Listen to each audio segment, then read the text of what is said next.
There can be many times in programming where you want to return multiple values from a function without having to create another type, such as a struct or a class, and so on. You just literally just want to return multiple values.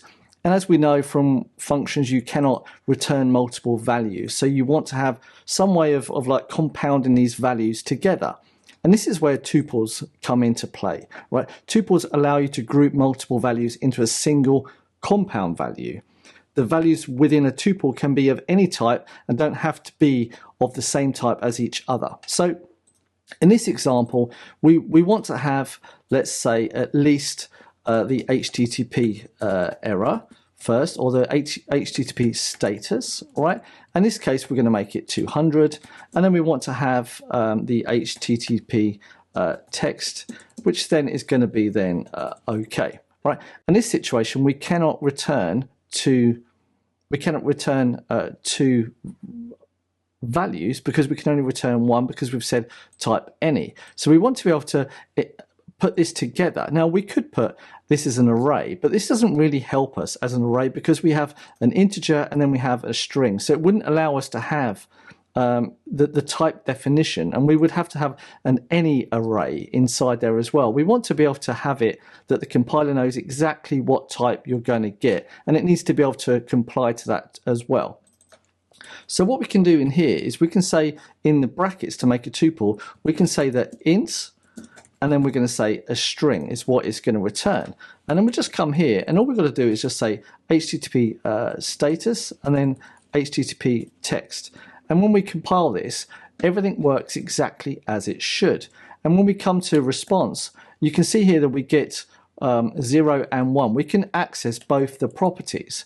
So if we just say A is equal to 0 and then B is equal to 1 here, we can now use type annotation, right? Or it's not type inference, type annotation to see that A is an integer and B is a string. So we now have that assistance at compile time, and we know that if we come here and say that this is a string, it is going to get a compile time error. So we've got the compiler helping us too. Now this is just an effect of using tuples. This is not like anything magic, but this allows you to now add different values to it. Now we could say A is equal to int and B is equal to string, and now do this once again. And when we compile and run it, it runs perfectly fine. But this time when we say response dot, we can see we can actually access A and B here as well. So we've given some form of type hint. We've given it a name rather than just saying its position. Now this would still be position 0, and as you can see when we run this, build and run this, we can still access it at position 0, right? But we can also access it using its name. Now writing it the way we have done is very, very imperatively. We've added it all on 3 different lines. We actually don't have to do this. We could just remove, let's just comment out this here, and we could just literally decompose this and say then A and B directly. So it knows that the order that it's going in is that, well, because we're using the name hints basically, we know which variable we are going for. All right. Now, if to say that we don't need that HTTP text and we're only interested in the HTTP status, what we can do is just put an underscore here to say, hey, we're not going to use it whatsoever, and we can still continue to use A here as well. So if we build and run it, and we should just see printed out 200. And there we go. So we see printed out 200.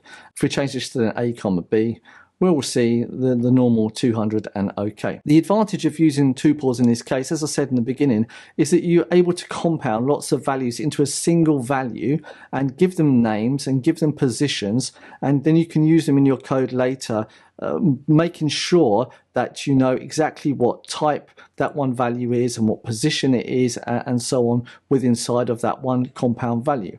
There's a lot more that we could talk about in tuples, to be honest with you, but this is really just a good introduction for you, so you know in future videos what we're talking about when we do use tuples. With that said, I hope you've got something out of this one video. I hope you've learned something. If you do have any questions, concerns or feedbacks, then don't forget to start a conversation in the comment section down below.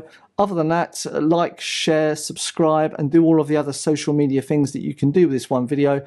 Other than that, I will see you in the next video. Ciao, ciao, and goodbye.